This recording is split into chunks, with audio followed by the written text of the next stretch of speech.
Hey everyone, it's Martin and today we're checking out this smart video doorbell by one of Xiaomi's subsidiaries. And it is a very interesting gadget because it allows you to see who's at the door and even communicate with them. But not all is perfect. Time to check it out and let's get started.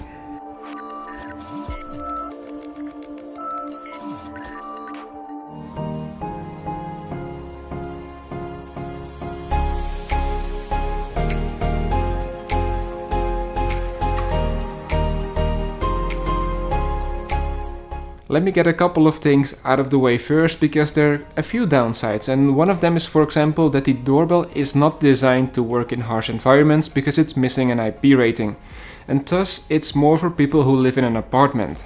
It acts and looks like an IP camera, but unless the doorbell is triggered, you can't take a little peek every once in a while. Third, the videos will be stored for 24 hours at Xiaomi servers who are in China for free, but via a subscription plan it's possible to extend that. Fourth, because it's using the China servers, you can't set the time correctly. And last but not least, it's not possible to automatically store or download your captured video onto your own server or phone.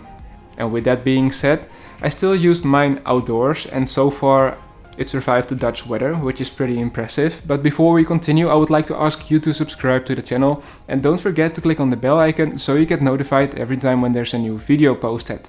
And now that we have that out of the way, I think it's still a very interesting gadget, and mainly because it detects motion, for example, all the way up to 10-12 meters, and therefore I prefer myself to have the motion detection set to around 6 seconds, as it's very sensitive and this allows you to still capture enough until they reach the door.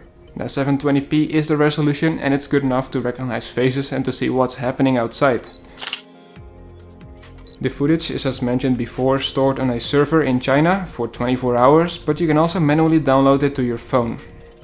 Now our street is well lit during the night, so you can clearly see what's happening, but in case yours isn't, or maybe your hallway isn't in the apartment complex, then Xiaomi implemented 4 infrared sensors so you can still see what's happening outside or in the hallway when it's very dark. And the result here is once again that it's good enough to see who's at the door or what's happening during the night. Now when the doorbell is activated, you get the notification and the live view options, and this is when you get to talk to the stranger. You can send him an automated voice message.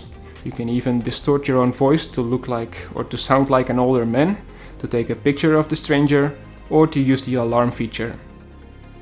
It also detects faces automatically and asks you to assign a name or a tag, so next time you know in advance who's at the door. Now there are 2 versions of this product. You have the standalone version and you have a version where there's a speaker along with it. And I picked the standalone version, and that's mainly because I have a gateway and you can connect it over Bluetooth to your gateway. But I will leave a link in the video description to both products so you can check it out after watching this video. Now with the gateway there is something interesting, because there's, for example, a removal feature that when somebody is trying to remove it, an alarm will be played. And the first thing is that this doorbell will ring like crazy, really hard, even louder than what the speaker normally can, but the gateway won't play the same alarm as well, so that is something that you have to keep in mind. But the moment you connect it to your gateway, it will function normally as a speaker when the doorbell is triggered, and thus it saves you quite some money in case you don't want to get the speaker as well. Now with the gateway it's also possible to set automation rules, but you can also set it to other devices, or you can also connect it to other devices. So in the end, I think it's a super interesting concept, the product, because I feel that Xiaomi is trying to make a lot of money from it in multiple ways. And one way is, for example, with the subscription plan, because the data will be only stored for 24 hours and you can't store your recorded footage locally unless you do it manually. It could act as an IP camera, but Xiaomi didn't include that because that would cannibalize their own IP camera sales. It's not wired, so thus you need to replace the batteries often, and wired would be a great solution. Just like making it weatherproof, because that's something that I'm really missing over here, and it's a big downside for me personally because I live here in Holland, and if you know the Dutch weather, it can be very rainy at times. Now in the end, and once again, I think it's a great product, but I really feel and think that Xiaomi limited it on purpose to avoid to cannibalize their own sales, but also to push their own internet services to make more money, because they don't want to generate money from hardware but more from their internet services, which I understand. But let me know your thoughts in the comment section down below. I'm always very active down there and I love to hear your thoughts or to read it.